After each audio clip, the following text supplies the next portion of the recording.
Oi, gente, estou de volta. Nessa aula eu vou apresentar para vocês o algoritmo do método da bissecção para a gente contar zero de funções. Esse algoritmo está disponível como notebook Python lá no link do Colab Web. Então vocês podem executar diretamente no navegador de internet de vocês, tá bom? Então esse aqui é o algoritmo. Basicamente o que a gente tem aqui é uma definição de uma função que calcula a bissecção, tá?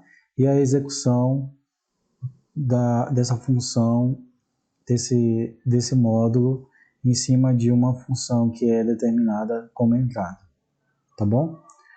Então aqui eu tenho essas linhas comentadas, elas são as linhas que explicam como que o algoritmo funciona. Então ele está dizendo aqui que é o módulo da bissecção, que recebe o parâmetro f, x1 e x2, uma entrada switch, que pode ser 0 ou 1, e a tolerância. Então, aqui é 1 vezes 10 elevado a menos 9. Tá? Então, ele encontra a raiz de f de x igual a 0 usando o método da bissecção, e o intervalo tem que ser dado no formato x1 e x2. Essa questão do switch, ela é usada quando há a possibilidade de não ter raiz dentro do intervalo que é dado. Nesse caso de cálculo numérico, a gente sempre tem uma raiz dentro do intervalo, então a gente não vai usar, ok? Então a primeira coisa do algoritmo aqui é que ele importa a biblioteca matemática e ele importa dentro da biblioteca NumPy, que é a biblioteca numérica do Python, uma função sin que dá o sinal, né, de um determinado valor. Então a gente vai usar para determinar os intervalos, se é esquerda ou direita do método da bissecção. Então, eu tenho a definição do módulo, tenho a definição da função. Então, a função de bissecção recebe uma função f, um valor de x1 e x2, que é o meu intervalo, um parâmetro, tá, que a gente não vai usar, e uma tolerância padrão. No Python, quando você define um valor padrão aqui no início da função, você deixa ele como padrão. Então, se eu não estipular depois esse valor, ele vai ser usado 1 vezes 10 elevado a menos 9. Mas se eu estipular lá embaixo, na hora que eu estiver usando essa função, um outro valor, ele vai substituir esse outro valor no lugar desse 1 vezes 10 elevado a menos 9. Então, a primeira coisa que ele faz é o seguinte: o f1 ele vai ser o f de x1. Tá? Então, ele recebe a função aplicada ao x1. Esse aqui vai ser o meu valor de f de 1, que é a minha primeira raiz, certo? Então, se a minha primeira raiz for igual a 0, não tenho o que fazer. O valor é o x1, é o primeiro intervalo. Então, ele testa para o primeiro intervalo, para saber se o a, por exemplo, é a zero da função. Depois, o f2 recebe o f de x2. Ele testa para o b. Se o b for igual a 0, então o b que é o zero da função. Então ele vai retornar o x2, que seria o b lá na nossa teoria. Tá? Se o sinal, né, de f1 e o sinal de f2 for o mesmo, então quer dizer que a raiz ela não está lá. Então, por exemplo, lembra? F de A vezes F de B tem que ser menor do que zero. Então, no caso, aqui se os sinais forem iguais, eles vão ser maior do que zero. Então, no caso, ele vai dar erro, né? A raiz não está no intervalo. Se não, continua, tá? Então, esses aqui são testes que o algoritmo faz, tá? Porque assim, como é que funciona o algoritmo? Quando a gente está vendo a teoria, a gente não precisa testar algumas coisas. A gente pode ir direto para o método, e aí fórmula de iteração, verifica se termina, né, a parada, depois determina os intervalos e aí vai calculando. No algoritmo, às vezes, a gente precisa ver os erros, né? Precisa ver se o intervalo A, se o A é um zero, se o B é um zero, verificar se, de fato, tem uma raiz entre o intervalo e tudo mais. Aí ele vai calcular um N. Tá? Isso aqui é diferente do método iterativo que a gente viu. Então, lá no método iterativo, no método na matemática que a gente viu. Essa fórmula aqui, o que ela faz? Ela vai calcular um valor de N aproximado para que eu tenha a tolerância. Então vejam que eu uso o valor da tolerância para calcular esse valor de N. Então, por exemplo, se a tolerância é 0,00005, ele vai calcular o valor de N 10, 15. E aí o algoritmo vai parar com 15 iterações. Então aqui é uma estimativa das iterações, tá? Nós poderíamos definir um N como se fosse o nosso K. Nós poderíamos definir agora o critério de parada K. Eu poderia pegar, substituir toda essa fórmula matemática por 10. Então eu iria executar o algoritmo por 10 iterações, tá? Ou eu poderia colocar aqui dentro uma pergunta. Enquanto o valor do f de x for menor do que a tolerância, tá? Então são formas de escrever o algoritmo, tá? Essa aqui é uma outra forma, é uma forma de você estimar o valor de n, tá? O valor das iterações. A gente poderia substituir pelo valor de k, por exemplo, e nós poderíamos também colocar aqui dentro uma pergunta, se o f de x ele é menor do que a tolerância. Se for, aí eu paro. Eu paro como? Eu retorno a raiz, tá? Então aqui não tem muita dificuldade. Aqui está transformando o resultado no inteiro, tá? E aí está usando as bibliotecas matemáticas, ok? Está pegando o valor absoluto, está dividido pela tolerância, tá? Então isso aqui ele está fazendo uma estimativa para o N. Aí aqui é o algoritmo que é bem parecido com o que a gente viu lá na fórmula analítica. O x3, quem é o x3? Ele vai ser minha primeira raiz, né? Eu tenho x1 e x2, que é como se fosse o meu a e b, e eu tenho o meu x3, que é a minha primeira raiz. E ele vai ser 0,5 vezes x mais 1 mais x mais x2. x1 mais x2. Então, nesse caso aqui, eu estou somando dois valores e dividindo por 2, é a mesma coisa, tá? É só a forma de escrever. E aí eu vou calcular o f de x3, que é exatamente o zero, né? Então, o f3 é o f de x3. Então, eu vou pegar o f3. Então, isso aqui ele vai pegar e vai aplicar o x3 na função, tá? Então, no Python, eu passei a função por parâmetro.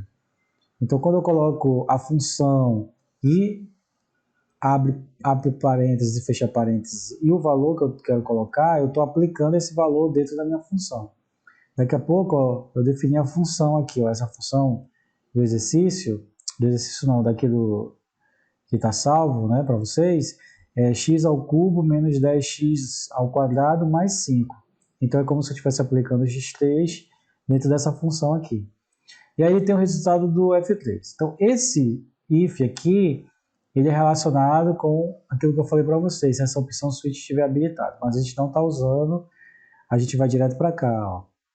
Se o f de 3 for igual a 0, ou seja, apliquei se o f3, né? Eu apliquei o x3 na função, ele deu 0, então eu vou retornar o x3 porque ele é a raiz da equação, tá? Mas se não, que é o que provavelmente vai acontecer, ele vai continuar executando. Então ele vai perguntar. Aí aqui é o teste para saber se é o intervalo da direita ou o intervalo da esquerda. Na verdade, é o intervalo da esquerda e o da direita. Então, ele vai perguntar o sinal do F2, tá? O F2 é o quê? É a aplicação da função do x2, ou seja, o intervalo B. É diferente do sinal do F3, tá? Então, aí, se for, o x1 recebe o x3 e o F1 recebe o F3. Então, aí eu escolho um intervalo, tá? Se não, se o sinal for diferente, tá? Então quer dizer que é menor do que zero, então o x2 recebe x3 e o f2 recebe o f3, tá? Então aqui na verdade tá invertido, né? Daquela teoria que a gente viu. Mas aquele f de a vezes f de x menor do que zero, ele é tratado aqui. Certo? Então aí com os novos intervalos ele vai repetir, porque esse i aqui é o para i até n. como a gente definiu n como se fosse o critério de parada, ele vai executar isso aqui até n. Então, ele vai executar uma vez, duas vezes, três vezes, quatro vezes, cinco vezes, até o valor de n. Tá? Quando chegar no valor de n, ele vai ter um valor de x1 e vai ter um valor de f1. Tá? Ele vai ter um valor de x2, ele vai ter um valor de f2. Então, quando ele terminar a iteração, ele vai sair do for, aí ele vai pegar o valor atual dele de x1 e o valor de x2 e vai dividir por 2. Então, esse aqui é o último valor do zero. Tá? Então, essa divisão aqui vai ser o zero da função. Então, por isso que ele dá um return, que é para ele sair daqui da definição do módulo de dissecção. Tá? Então não tem muito coisa. Primeiro cálculo, aqui é o cálculo, né, do primeiro zero, depois ele calcula para verificar o f desse zero, depois ele pergunta o sinal, se o produto é menor, né, ou maior do que zero, e aí pega o intervalo da esquerda ou da direita e vai fazendo isso. Até eu chegar ao n, quando chegar no n, ele vai dividir o x1 pelo x2. Né? No caso, é o zero da função. E aí ele vai retornar esse valor. Tá? Então esse aqui é o algoritmo do método da bissecção. A gente poderia modificar, poderia apagar isso aqui, ó, e colocar um valor de n, também um critério de parada. Ou eu poderia perguntar aqui, quando eu calculasse, aqui, ó, f de 3 recebe f de x3. Então, eu poderia perguntar se o f de 3 ele é menor, se o módulo dele é menor do que a tolerância. Eu usaria ABS, f de 3 menor que a tolerância. Se sim, aí eu saio do algoritmo e mando retornar o valor de f3. Tá? Na hora de usar, a gente vai definir uma função. Tá? Definir uma função f. Então, essa função f de x, ela é definida como x ao cubo menos 10x ao quadrado mais 5. Então, é aqui que vocês vão modificar para fazer o exercício que está disponível no Colab Web. Tá? E aí eu faço o x, que é o valor que eu vou imprimir depois. Tá? Estou imprimindo o valor de x aqui. Ó. Ele vai receber essa função bissecção aplicada sobre essa função que eu acabei de definir aqui, sobre o intervalo 0 e sobre o intervalo 1. Então, estou dando os intervalos x1 e x2. Tá? E aí eu estou definindo uma tolerância, que é de 0,0001. Né? 1 vezes 10 elevado a menos 4. Como eu defini essa tolerância aqui, ele não vai usar essa padrão que está aqui, que é vezes 10 elevado a menos 9. Ele vai usar essa que eu defini aqui. Então, veja só, 1, 2, 3, 4 parâmetros. 1, 2, 3, 4, 5 parâmetros. Mas como eu não estou usando o switch, eu não preciso colocar ele aqui. Tá?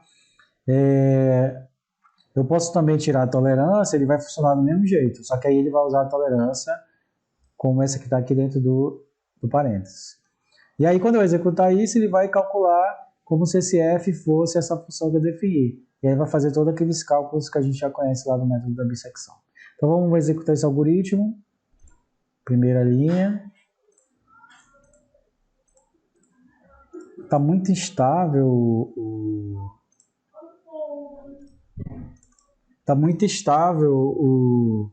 o zero, tá? Na verdade, está muito estável o notebook aqui. Então, estou executando várias vezes aqui para ver se funciona. Então, executou a primeira, executou o segundo código, executou a terceira. E aí ele deu a resposta. X é igual a 0,7346. Então, para essa equação, com esse intervalo 0 e 1 e com essa tolerância, o zero é 0,7346. Tá? Isso aqui é uma definição de formato. Então, eu estou definindo aqui que ele vai ter um formato de 4 casas decimais, tá? No Python. Tudo bem? Eu estou mandando imprimir o X. Então, o exercício que vocês têm é basicamente modificar essa equação executar o algoritmo da bissecção, tá? E fazer algumas modificações para responder as perguntas que tem lá no exercício. Não é muito complicado, então o método da bissecção ele é muito eficiente quando você tem os intervalos, tá? Quando você dá um intervalo onde não tem um zero, esse algoritmo aqui, por exemplo, ele vai dizer que não tem uma raiz dentro daquele intervalo que você deu. Aí você vai ter que modificar o intervalo, tá bom? Então é isso, até a próxima.